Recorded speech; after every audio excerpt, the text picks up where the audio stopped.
Paul, how does the heirs, the next generation view all of this?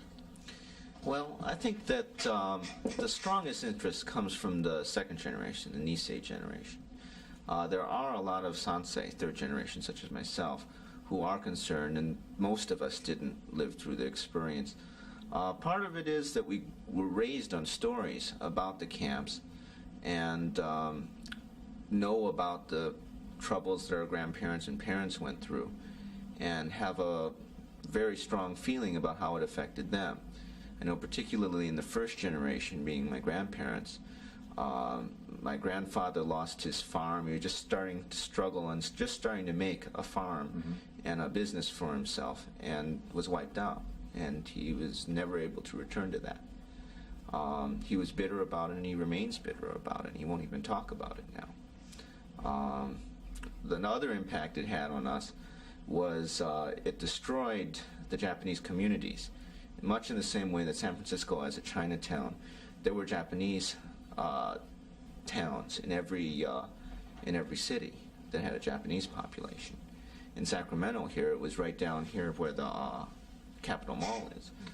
Given that perspective of growing up, hearing the stories, and knowing that it changed a cultural way of life, how do you view it? What do you think is fair? Well, I think that there has to be, as a beginning step, monetary reparations to all those people who were incarcerated in camp. What about their heirs? Well, I believe that really is something that I haven't resolved in my mind fully. I don't expect any money, and I don't think it's necessarily part of a reparation bill that the heirs be covered. In a legal sense, since the estate and the well-being of the entire family is affected, since there were monetary losses and grave constitutional violations, the right to receive the funds should in that sense, be allowed to pass to the heirs, just as a matter of principle. A wrong was done, property was lost, reparation should be made as a matter of principle. The people I've talked with on this, not only now, but years back, people directly involved, their descendants, I come away with one overriding perception, and that is that most of the people, no matter how painful and difficult the experience, seem to take a very low-key approach to all of this. Well, I think a lot of that has to do with cultural reactions and a cultural approach to a problem such as this. A lot of people don't want to call attention to this fact and don't want to call attention to the fact that this wrong had taken place. Why not? Because it was done, and it was done in the past, and a lot of people have gotten to the point where they feel accepted in society. I myself think that that's the wrong attitude to take. I think that until the wrong is corrected, until the government admits the wrong, it's going to remain on the books. The laws say that it was legal, and until something is done about it, until there's some recognition of wrong, the government's free to do it again. And that's what plagues me most about it, is that the government has to admit the wrong, has to do something concrete about it. Otherwise, there really is no real admission of wrong. And I think that's the thing that motivates me strongest in this. Okay, thank you. Right now, and you can start whenever you want to. Mr. Takeda, you told me that at the time that the order was coming down, you had just purchased a home or just moved into a home. What were you thinking when all of this began to happen? Very, very quickly, I would assume. Well, it was sort of nightmarish. You don't want to believe it, but it's taking place. And when the announcement actually came on, it was not such a great surprise. To a point, I think we had mentally geared ourselves in terms of facing up to the situation. There's talk now of reparations, making good or attempting to make good.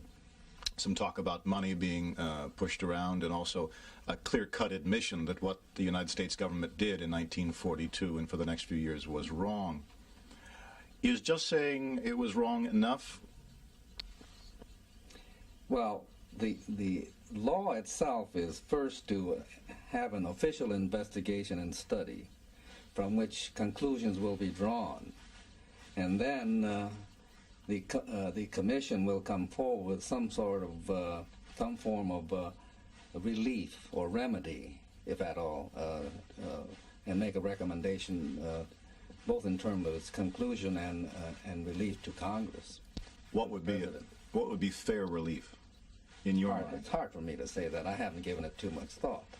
But in recent time, you have seen many articles in the newspaper wherein an entertainment personality has derived a substantial sums of money for defamation of character in the form of punitive damages, and of course that may or may not have much bearing upon the situation before us. But I feel that the violation of the human rights, the constitutional rights, the legal rights, and all in form of human dignities is much more serious with the Japanese Americans of the time than what we have seen in recent articles in the newspaper. Could this happen again to some other group? I doubt it. I doubt it. I believe that our experience has more than taught the government of the United States that such a thing should never take place. However, that does not mean that we should not be on guard and be forever vigilant that an experience such as what we had to go through should ever be repeated. Strictly personally, between us, when you think back, are you angry? Well, anger, I don't think, is a way to explain a person's position. It was a devastating experience, and the wounds are deep, perhaps healed with time, but scars are there, and forever we will remind ourselves that such an experience should never be repeated by anybody within our form of government. Thank you. For mainstream America, it was a time of fear. You were 19 at the time. What was it for you? Well, I can best describe it as fear, apprehension, disbelief that all this was happening to us, and not realizing the impact as we feel it today. When you say disbelief, well, what couldn't you believe? What did you find difficult to deal with? I just couldn't believe that the United States government was thinking that I, myself, a mere youngster, a spy or a saboteur, that can in some way affect the outcome of the war. I just couldn't imagine that. All right. Here we go. 120,000 people of Japanese descent were rounded up, put into some sort of internment camps. What happened to their property and their belongings? Well, I would have to say that they were forced to sell, forced to lease to strangers, forced to do anything they can to get themselves together and report to the assembly centers. So what is it you want the government to do now? Number one, I like to see the government change their laws, whatever it is. There's a couple of Supreme Court decisions that needs to be overturned so that this cannot happen to another ethnic population, whether it be black, yellow, whatever, to happen again. Number two is that we hope that some sort of redress and reparations will be granted to the Japanese Americans that have suffered this inhuman treatment, the violation of human rights, etc., etc. Number three, I like to see the history books reflect what actually happened, why it happened, and that some explanation to the world that this indeed was a black area, a area United States history that is a shameful period of time. What's a fair settlement? Oh, I don't know. In 1972, the Japanese American Citizens League took the position of $25,000 for each interned person. Now, whether that is realistic or not, this we don't know. Since 1972, of course, you realize the mood of Congress, so to speak, has changed drastically. Mm-hmm. To be realistic about this thing, I have my doubts as to the actual, assessment or the funding of this project. However, we still feel that somehow we must reflect this redress.